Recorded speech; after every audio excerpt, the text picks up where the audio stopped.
Right now, it is time for Dr. Judy Wurtman and Food for a Mood. Judy is the co-author of the Serotonin Power Diet, serotoninpowerdiet.com. Also, Simon Loses His Tummy, the Kindle version, and Before Her Voice Was Still. And she graces us with her presence on a Thursday morning. Good morning, Judy. Good morning, and I know it feels so great to have the weather go to a bearable, tolerable, and wonderful temperature, even though it may be temporary. Not only is it temporary, this is one of those, I saw a report that it was 70 degrees in Buffalo. It's the first time I've wanted to go back to Buffalo. Yes, I was taking the dog out, and I saw something white on the ground with little green things attached to it, and I thought, what's that? I thought, oh, it's a flower. How unique. It was a crocus. I thought it's been so long. No, I know. Flowers coming up. It definitely. We're ready. Exactly. Anyway, fortunately or not fortunately, we right now nobody is walking around, despite the increase in temperature, in very scanty clothes, as they would, let's say, if you were in, say, southern Florida or California. And one of the things that I wanted to write about today, Jill, was the fact that there are certain parts of the country where people are peeling off layers of their clothing, and by doing so, they're really exposing the weight that they have been perhaps hiding under, layers of sweaters and long underwear and heavy jackets. And a friend of mine who lives in a very heavily touristed area in South Florida told me that she was absolutely shocked at the number of people who were considerably overweight. I mean, let's call a spade a spade. They were obese, and they were wearing the skimpiest of clothing that one could get away with, if not on the beach.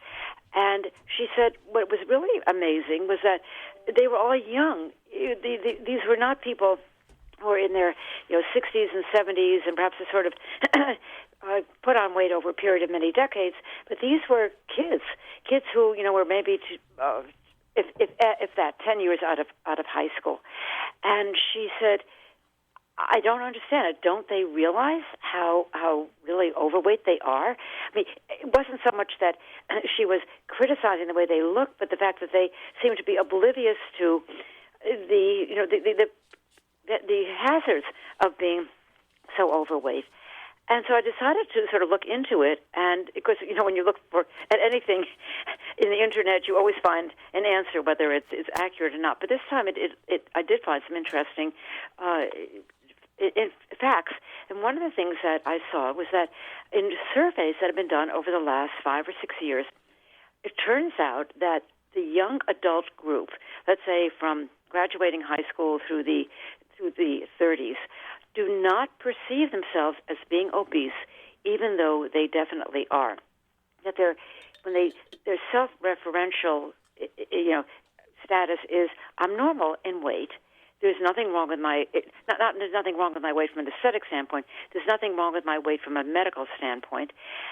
Everybody else is the same, looks the same, and therefore, why should I even describe myself as overweight or obese when I'm clearly not? And this apparently has been true not only in our country, but also in the UK, where similar surveys were done. And what apparently the people who really perceive obesity in others do so only when somebody is 5 or 600 pounds, weighs 5 or 600 pounds. People, and you might perceive somebody who, let's say, goes on one of those shows to lose weight, weighs 600 pounds. That person will be perceived as obese. Of course, that person is morbidly obese. But if you weigh 80, 90, 100 pounds more than you should, you don't think you're overweight. You don't think that you're fat. You don't think you're obese, and you don't think you should do anything about it. And I think one of the reasons for it may be because so much of the population is already obese. So when you walk around in an airport or a shopping mall, or let's say you go to a theme park, a Disney park, and you see everybody else who looks like you, and everybody else is at least 40 pounds overweight, but perhaps 100 pounds overweight, you don't perceive this as being anything but normal. I was thinking that when my husband and I went to Holland, we've gone a few times, And we saw the Dutch, in a place like Amsterdam, many of them are almost 7 feet tall. I mean, you see women and men who are way over 6 feet tall. And we felt like midgets, because your eye gets accustomed to people who are maybe a foot taller than you are, but there's so many of them, you think, oh, being 6 feet 5 inches tall is normal. And anybody who's only 5'11" or 5'4", 5'3" is short or very, very short. And so if everybody around you is overweight, again, 50, 60, 80 pounds overweight, you look around and say, yeah, that's what we should be looking like. So my question is, how do you get people to consider losing weight when they don't think they have to? It was sort of like what we went through when we tried to get people to stop smoking. And until we actually put in a lot of laws that made it really hard to smoke, in addition to trying to convince people that it really made an enormous difference to their health, you didn't see a real decrease. And I don't know, frankly, how you get people to reverse their overweight status when they don't think they are. Well, you have... I can give you some expert opinion on this, Judy. Whether I was back when I was 470 pounds, many years ago before I had the gastric bypass surgery, or whether I was at my lowest weight limit since being an adult, which was about 238 pounds, I didn't view myself any different at all. And I think that it is a problem that has grown in America where the only people who fat shame are really thin people, very, very thin people, and there's less and less of those real thin people around. But you know what it's going to take? It's going to take what it took with me to be very serious about it. And that was when the pandemic came about, and all of a sudden, those who had any morbidity, Sure. like I was overweight. I, of course, I had bronchitis where I missed the year of school when I was young, so I have scarred lungs. And I decided, gosh, I think this is a good time to start to take off this weight. And now we are 11 months into it, and I just got on the scale this morning, and it's now 77 pounds. Oh, Marshall, that's... Well, I still have to get where I want to get to. I still have another at least 35 to 37 pounds, but it's become something now that Judy, and something that I never thought would happen, and I was telling Joe about this. When I used to make myself something to eat at the house, I would make a normal plate of food. Now, if I want a sandwich, this is no lie. It's one piece of bread cut in half, and and maybe one piece of meat and a tomato on it. And guess what? By the time I finish it, I'm full. Yeah. And it is interesting to watch from the side because, or tangentially, because sometimes, the old saying, eyes are bigger than stomach? Marshall's calculations of what it looks like and what he can eat, like his eyes have not changed yet.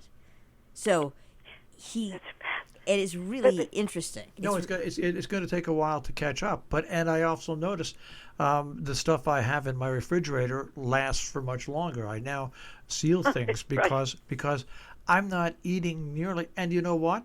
It's not even really a diet anymore because I do eat some things with fat. I do eat vegetables. Sure. I do eat meat. I do eat chicken. I do eat.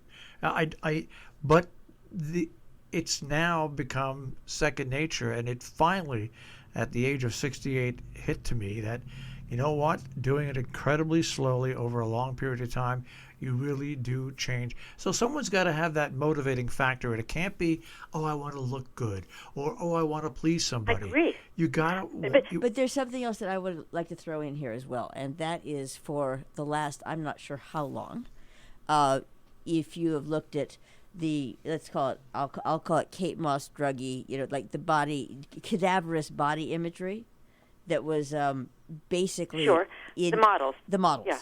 And this is what you were told, like this whether or not you were told to look like that, this is what was being projected as, you should look like a cadaver.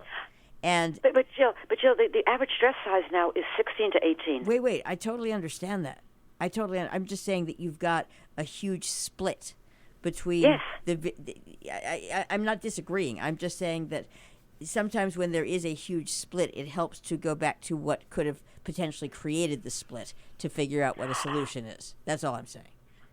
You're absolutely right, and thank God people don't look at a model in a magazine and say, I want to look like this, I want to have arms and legs that look like twigs, because otherwise going to look fat. And I think maybe having more people who are in the obese category might decrease, I hope, fat shaming, because who's left is fat? If you might be, skinny shaming, but how do you get people to be like you, Marshall? How do you get these kids are still vulnerable to getting COVID? They're the ones who are the last to get vaccinated, but they don't perceive that as a problem. Of course, they're young, which is basically a problem, in perceiving any problem, any kind of health danger. How do you get them to perceive that what they are weighing now, if they continue to gain weight, which they probably will, is going to lead to orthopedic problems, heart problems, high blood pressure, diabetes, etc.? How do we you enlist the parents get into that? I don't even know if there has to be a bell that goes off, which implies. I think if you did a study, you would see heart attack and early death rates because of the way you eat, your cholesterol count, your weight, and everything. I bet you if you compared it to 25 years ago, for younger people, when I say younger people, I'll say 18 to 35, I would bet you that it is doubled or tripled. You have to have a real good reason, and my real good reason was, God damn it, I didn't want to die of COVID-19. Right. Exactly, and that should be said loud and clear. And you don't want to die of hypertension and a stroke and a heart attack, or the consequences of diabetes either. And you're preventing all that. But when you're 22 years old, you can't even get kids to eat dairy products because they may get osteoporosis when they're 55. There's no perception that I'm going to be older one day. Oh, God forbid. And the other thing is they all tend to eat together, and they tend to eat large portions together, and also consume alcohol. But they don't even think about the calories. I'm not talking about any other aspect of it.